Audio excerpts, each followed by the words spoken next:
Elder George Q. Cannon read the following report of the Trustee and Trust. At the last October Conference, 1877, held in this place, an auditing committee was appointed for the purpose of examining, adjusting, and verifying all accounts of a public nature associated with the Church of Jesus Christ of Latter-day Saints. During the administration of my predecessors in office, our late venerable and respected presidents Brigham Young and George A. Smith, and especially through the many years of the former's laborious and efficient administration, I was aware that complications in property matters must necessarily exist, arising from Indian wars, inimical legislation, and many onslaughts that had been made upon him by government officials and our federal courts, as well as many vindictive and bitter assaults from unprincipled private individuals.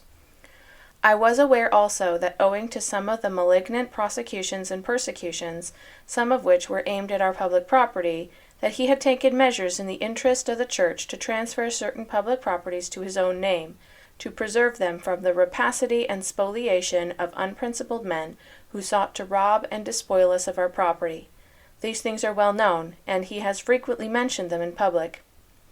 When you elected me trustee and trust, knowing the delicate nature of the position, I desired some assistance to relieve me, in part, from the onerous duties devolving upon me, and therefore nominated an auditing committee composed of Wilford Woodruff, Erastus Snow, and Joseph F. Smith, which nomination received the unanimous vote of the conference.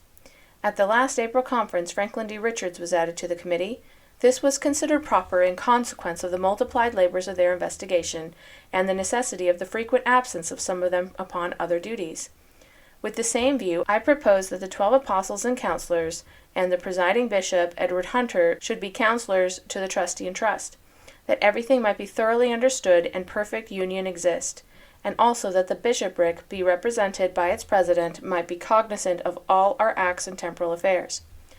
The auditing committee immediately entered upon their labors and pursued with untiring energies the arduous duties which had been assigned them, conferring frequently with me and with the Council of the 12, as well as with the executors of the estate of the late President Young, and also obtaining explanations and aid in their researches from the clerks now in the offices of the trustee and trust, as well as from those who had heretofore occupied those positions. They had not prosecuted their investigations very far before they discovered the facts in relation to the transfer of property before referred to, and, in connection therewith, a large amount of personal liabilities incurred by the late President Young in preserving public interests from attempted spoliation. A question arose in the minds of the committee as to how far they should go back in their investigations. They at first thought that it would be proper only to go as far back as the commencement of the administration of President George A. Smith. But as there was at that time only a partial settlement, and as many of the accounts associated with some of these property matters ran far behind that time, it was adjudged proper, in the interests of the late President Brigham Young and George A. Smith, as well as that of the Church, to go back to the commencement of accounts in these valleys, and thus, by a full, fair, and impartial investigation, preserved undimmed the honor of President Young and his interests, and to do right, deal justly by him, to accord to his heirs what was their due, as well as to protect the interests of the Church, that the memory of the dead might be preserved sacred, the interests of the living protected, and the Church also be placed on a proper footing. The course of procedure has been for the auditing committee, in making their examinations, to submit them to me as trustee and trust. They were then submitted to the executors, together with the necessary explanations and vouchers, and wherein there were any differences of judgment, they were submitted to the Council of the 12, whose action has been unanimous, and according to the requirements of the law, they were afterwards submitted, as I am informed, to the action of the judge probate. In those settlements, the feeling of the auditing committee, as well as my own, has been to meet, as far as practicable, the views and requirements of the executors, whilst they, in turn, were always ready to yield to what was considered reasonable from us. A spirit of unanimity and forbearance prevailing, and from a feeling of affection and regard which we all felt for our venerated and revered President. If there was a doubt on any point, we have felt to give it in favor of the President, and to deal with him dead as generously as we would were he still living in our midst.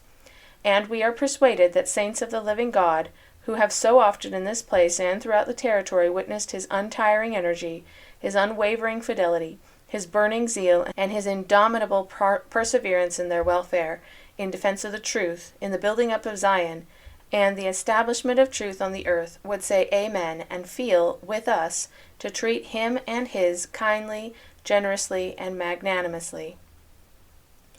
It is but proper here to state that in all our investigations neither the Auditing Committee nor myself have interfered in any wise with the public official acts of either the late Presidents Brigham Young or George A. Smith as trustees in trust, nor with any of their settlements or disbursements. Our inquiries have been directed to living issues, to unsettled and unadjusted accounts, not only as between President Young's estate and the Church, but also that of many other individuals. It is true that in a few instances we have been called upon to examine accounts wherein it was alleged error or omissions had been made, which by some might be considered irrelevant, having been before adjusted, yet it was thought by us that reasonable men can always afford to be just, to answer any proper inquiries and rectify any mistakes. We have therefore yielded to their solicitations, and I take great pleasure in stating that with very slight exceptions the accounts of the President have been found strictly correct, and vouchers produced authenticating his position and settlements, demonstrating the accuracy of his accounts, supervised and adjusted, of course, by his able clerical aid. It is very gratifying to state that long before his demise our esteemed President made a will, in which ample provisions were made for the adjustment and settlement of all his accounts, whether of a private or public nature, and the executors were fully empowered to adjust said accounts and make such adjustments, as also to make conveyances of all properties held by him in trust, either of a public or private nature, thus evincing that nice sense of honor which is so pleasing to see exhibited by men to whom is committed those sacred trusts. It is proper here to state that the executors, to whom was committed the onerous duties of adjusting and settling those accounts, after using the nicest scrutiny and most rigid criticism, aided by competent experts, have always expressed a readiness to adjust all matters in question fairly and honorably, and none more so than the one named after his deceased father, Brigham Young, Jr.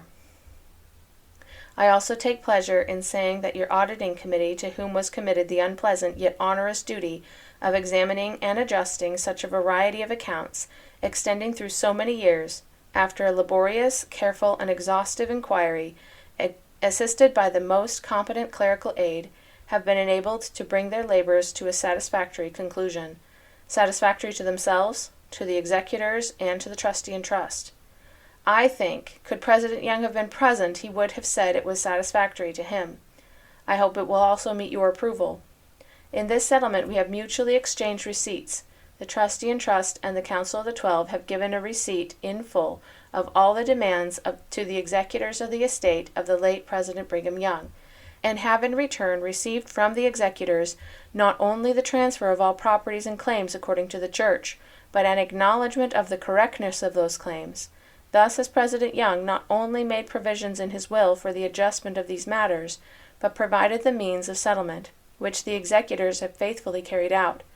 Thus has he not only vindicated his own honor, but in this last act thrown back in the teeth of his enemies and calumniators the falsity of their accusations. In this connection, in justice to our counselor John W. Young, it may be proper to state that all accounts against him have been fully settled and paid to the satisfaction of the trustee in trust, and he now holds a receipt in full of all demands against him, signed by the trustee in trust. I am also informed by the executors that our settlements have been generally satisfactory to the heirs, and that all, with the exception of 3 or 4 not yet settled with, have signed an acquittance to all property claims against the Church.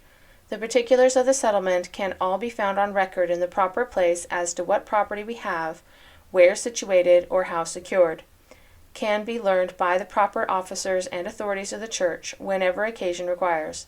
It may be appropriate, however, to say that we have used our best judgment, aided by the most competent legal advice in the adjustment of said property, and the protection of the general propriety rights of the Church, and of all persons and interests involved therein, all of which is respectfully submitted.